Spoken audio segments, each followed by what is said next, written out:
మైలు first level seal break చేశారని తెలియడంతో భోలా తన మనుషులను హెడ్ క్వార్టర్స్ నుండి ఇతర బ్రాంచ్లకు తరలించాలని నిర్ణయించుకుంటాడు. మరోవైపు హైదరాబాద్ సిటీలో దూరంగా ఉన్న ఒక ప్యాలెస్ లో ఒక ముసలాయన మెడిటేట్ చేస్తూ ఉంటే మధ్య వయసులో ఉన్న ఒక వ్యక్తి భయంగా అతని దగ్గరికి వెళ్లి, ఈ సమయంలో మిమ్మల్ని డిస్టర్బ్ చేయాల్సి వచ్చినందుకు నన్ను క్షమించండి, కానీ మైలు సీల్ బ్రేక్ చేశారని హయ్యర్ ఆఫీస్ నుండి మెసేజ్ వచ్చింది. వెంటనే మనం ఏదో ఒక యాక్షన్ తీసుకోవాలి అని కంగారుగా చెప్పాడు. ఆ మాటలు విన్న ముసలాయన నెమ్మదిగా కళ్ళు తెరిచి, ఈ మాత్రం దానికే కంగారు పడితే ఎలా? ఎలాగో లాంగ్వేజీ అకాడమీ దద్దమ్మలు అందరూ ఈ పాటికి అన్ని సన్నాహాలు చేసేసి ఉంటారు. ముందు ఆ 10 సెక్టార్ల వాళ్ళు దెబ్బలు తిన్న తర్వాత అక్కడ పరిస్థితులు మనం పూర్తిగా అర్థం చేసుకొని పోరాడడానికి సిద్ధమవుదాం అని ప్రశాంతంగా చెప్పాడు. అయ్యా, అందరూ మీ ఫ్యామిలీ మీదే నమ్మకం పెట్టుకున్నారు. మీరు గనక వెంటనే యుద్ధానికి ఉపక్రమించకపోతే మైలు భూమిపై అడుగు పెడతారు. అదే గనక జరిగితే తీర ప్రాంతంలో ఉన్న సామాన్య ప్రజలందరూ తమ ప్రాణాలు కోల్పోవాల్సి వస్తుంది అని చేతులు జోడించి చిన్నగా చెప్పాడు మధ్య వయసులో ఉన్న వ్యక్తి. నువ్వు నాకే ఎదురు చెప్పాలని చూస్తున్నావా? అయినా సామాన్య ప్రజల జీవితాల గురించి ఆలోచించేంత సమయం నాకు లేదు. వాళ్ళు ఉంటే ఎంత, పోతే ఎంత? ఈ వసు ఫ్యామిలీ అలాంటి వాళ్ళ గురించి ఆలోచించదు అని ఆవేశంగా చెప్పి అంతలోనే మళ్ళీ తనను తాను కంట్రోల్ చేసుకుంటూ తీర ప్రాంతంలో ఉన్న సామాన్య ప్రజలకు ఏ సునామీయో భూకంపమో రాబోతుంది అని చెప్పి అక్కడి నుండి సురక్షిత ప్రాంతాలకు తరలించండి. ఎందుకంటే మైలు దాడి చేసినప్పుడు అక్కడ ఎక్కువ మంది గనక చచ్చారు అంటే హయ్యర్ ఆఫీసర్స్ క్వశ్చన్ చేసేది నన్నే అని చిరాగ్గా చెప్పాడు ఆ పెద్దాయన. సరే అయ్యా అంటూ దీనమైన మొహంతో అక్కడ నుండి వెళ్ళిపోయాడు ఆ మధ్య వయస్సులో ఉన్న వ్యక్తి. అతడలా వెళ్ళగానే ఆ ముసలాయన కిటికీలోంచి బయటకి చూస్తూ, ప్రమధ్వర, మనకు ఇంకా ఎక్కువ సమయం లేదు. ఎలాగైనా నువ్వా పిల్ ఫార్ములాని సంపాదించి తీసుకురా. మన శక్తులు హరించిపోయాయని బయట ప్రపంచానికి తెలిసిందంటే మనల్ని కుక్క కన్నా హీనంగా చూస్తారు అని చిన్నగా అంటూ కళ్ళు మూసుకున్నాడు. మరోవైపు హైదరాబాద్లోని క్లోవర్ మ్యాన్షన్ కి చేరుకున్న సాగర్ కాసేపు అఖిలకి ధైర్యం చెప్పిన తర్వాత సెకండ్ ఫ్లోర్లో ఉన్న తన స్టడీ రూంలోకి వెళ్లి అక్కడ కిటికీలోంచి బయటకి చూస్తూ ఉన్నాడు. అతడు ఆకాశంలో విచిత్రమైన మెరుపులను గమనిస్తూ ఉన్నాడు. వాటిని చూస్తూ ఉంటే సాగర్ శరీరంలో ఏదో తెలియని అనుభూతి కలుగుతూ ఉంది. ఏదో ప్రమాదం పొంచి ఉందని అతను అర్థం చేసుకున్నాడు. ఇందాక వచ్చింది నిజంగానే భూకంపమా? దానివల్ల ఎవరూ పెద్దగా ఎఫెక్ట్ అవ్వలేదు, కాని నా శరీరంలో మాత్రం పెను మార్పులు చోటు చేసుకుంటున్నాయి. నేను కళ్ళు తెరిచి చూడలేకపోయాను. నా నరాలన్నీ చిట్లిపోయినట్టు నాకనిపించింది. అసలేంటది అని చిన్నగా అంటూ తనలో తాను ఆలోచించుకుంటూ ఉన్నాడు. అంతలో, నీ శరీరంలో నిజంగానే అలాంటి మార్పులు చోటు చేసుకుంటున్నాయా అంటూ తన మనసులో మాట విన్నట్టుగా ఎవరో అనడంతో తిరిగి చూశాడు సాగర్. అతని ఎదురుగుండా తన గురువైన అలయన్స్ చక్రవర్తి ఆశ్చర్యం నిండిన కళ్ళతో సాగర్ని చూస్తూ ఉన్నాడు. కొద్ది రోజుల ముందే బ్లాక్ ఈవిల్ అలయన్స్ మనుషులు తనని కలవడానికి తన మ్యాన్షన్కి వచ్చినప్పుడు సాగర్ చిరాకు పడ్డాడు. సీక్రెట్ కింగ్డమ్లోని వాళ్ళని ఎవర్ని కూడా తన ఇంట్లోకి అలౌ చేయకూడదని సాగర్ నిర్ణయించుకున్నాడు. కాని తన గురువును చూసేసరికి అదంతా మర్చిపోయి అతని ముందు మోకరిల్లి వినయంగా నమస్కరించాడు. నా ముందు ఇంత పొలైట్గా ఉండాల్సిన అవసరం లేదు. నేను పాతకాలం గురువుల్లా కాదు, మోడర్న్ గురువుని. ఇంతకీ నీలో ఏం మార్పులు చోటు చేసుకున్నాయో చెప్పు అని సాగర్ కళ్ళలోకి చూస్తూ ప్రశాంతంగా అడిగాడు అలయన్స్ చక్రవర్తి. అదేంటో నాకు తెలీదు, కాని నా నరాల్లో ఏదో మార్పు వచ్చింది. ఒక్క క్షణం నా కళ్ళ ముందు సముద్రం కనిపించింది. అక్కడ ఏవో మార్పులు చోటు చేసుకుంటున్నట్టు అనిపించింది. అది ఏదో నెగటివ్ ఎనర్జీ అని మాత్రం అర్థమైంది అని తన అనుభూతిని గుర్తు చేసుకుంటూ చెప్పాడు సాగర్. నీ బాడీలో ఉన్న స్పిరిచువల్ ఎనర్జీ విశ్వంలోని ఎనర్జీతో ఏకమవుతుంది. నీకు సూపర్ హ్యూమన్ శక్తులు వస్తున్నాయి. ఇది మంచి విషయమే అని మొహంలో ఎటువంటి ఎక్స్ప్రెషన్ లేకుండా చెప్పాడు అలయన్స్ చక్రవర్తి. అలాంటప్పుడు నాకెందుకు చాలా నెగటివ్గా అనిపించింది అని అయోమయంగా అడిగాడు సాగర్. మైలు సీల్ని బ్రేక్ చేసేశారు. అని ప్రశాంతంగా చెప్పాడు అలయన్స్ చక్రవర్తి. ఆ మాటలు విన్న సాగర్ అలయన్స్ చక్రవర్తి వైపు కళ్ళు పెద్దవి చేసి చూస్తూ ఉండిపోయాడు. అతనికి ఏం మాట్లాడాలో కూడా అర్థం కావట్లేదు. అది చూసిన అలయన్స్ చక్రవర్తి చిన్నగా నవ్వుతూ, నువ్వు అంత కంగారు పడాల్సిన అవసరమేమీ లేదు. వాళ్ళు సీల్ని పూర్తిగా బ్రేక్ చేయలేదు, మొదటి లెవెల్ని మాత్రమే బ్రేక్ చేశారు. కాబట్టి అప్పుడే వాళ్ళు భూమి మీదకి రాలేరు. నా ఊహ కరెక్టే అయితే ఇంకో 10 రోజుల్లో వాళ్ళు తమ ప్రథమ శ్రేణి సైనికులని భూమిపైకి పంపిస్తారు అని వివరించాడు. అయితే అని సాగర్ ఏదో అడగబోయే లోపు, వాళ్ళు గనక నేలపై ల్యాండ్ అయ్యారు అంటే జరిగే విధ్వంసాన్ని మనం ఊహించలేము.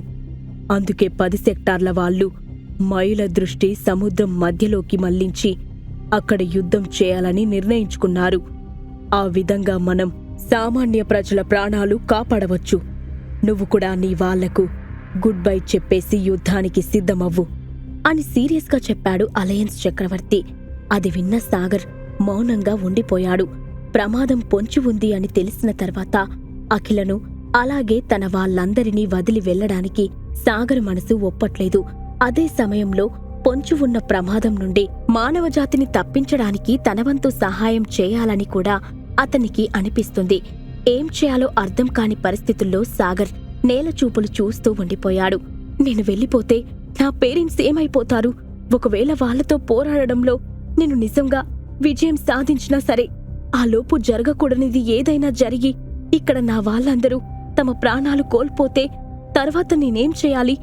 ఎవరికోసం జీవించి ఉండాలి అని తనని తాను ప్రశ్నించుకోవడం మొదలుపెట్టాడు. అంతలో తన ఫోన్ రింగ్ అవడంతో ఈ లోకంలోకి వచ్చిన సాగర్ స్క్రీన్ పైన కనిపిస్తున్న భోలా పేరును చూసి వెంటనే అటెండ్ చేశాడు. హలో సాగర్ బ్రో, నువ్వు హెడ్ క్వార్టర్స్కి రాకు. మైలు సీల్ని బ్రేక్ చేశారు. నేను మన వాళ్ళందర్నీ తీసుకుని హైదరాబాద్ బ్రాంచ్కి వెళ్తున్నాను. ఇంకొంత సమయం నీతో మాట్లాడడానికి కుదరదు. అక్కడికి వచ్చిన తర్వాత నేనే నిన్ను స్వయంగా కలుస్తాను అని చెప్పి కాల్ కట్ చేసేశాడు భోలా. కాల్ కట్ చేసినప్పుడు బోట్ మీద ప్రయాణం చేస్తూ ఉండడం వల్ల సాగర్కి సముద్రపు హోరు వినిపిస్తూ ఉంది. కాని అందులో కూడా భోలా గొంతులో ఉన్న ఆందోళనను స్పష్టంగా గుర్తించగలిగాడు సాగర్. కాని అతనికి అంతలో విశ్వ ఆర్గనైజేషన్ గుర్తు వచ్చింది. దాంతో తలపట్టుకున్నాడు. అంతా కన్ఫ్యూషన్ గానే ఉంది. ఏం చేయాలో అర్థం కావట్లేదు. హైదరాబాద్లో ఉన్న మిరియడ్ ఇమేజ్ సెక్టార్ వాళ్ళు అందరూ నా ఆర్గనైజేషన్లో జాయిన్ అయ్యారు. ఆ విషయం బయటపడితే భోలా ఎలా రియాక్ట్ అవుతాడో అని అనుకున్నాడు. సెకండ్కి ఒక ఎక్స్ప్రెషన్ మారుస్తున్న సాగర్ని చూసి, నువ్విప్పుడు వాటి గురించి ఆలోచించాల్సిన అవసరం లేదు. ఇప్పుడు అన్నింటికన్నా ముఖ్యమైనది ఏదో తెలుసా అని సూటిగా అడిగాడు అలయన్స్ చక్రవర్తి. లేదు మాస్టర్, నేనిప్పుడు దిక్కుతోచని స్థితిలో ఉన్నాను. నేను ఒక మామూలు మనిషిని. అసలు మైలు ఎలా ఉంటారో కూడా తెలీదు.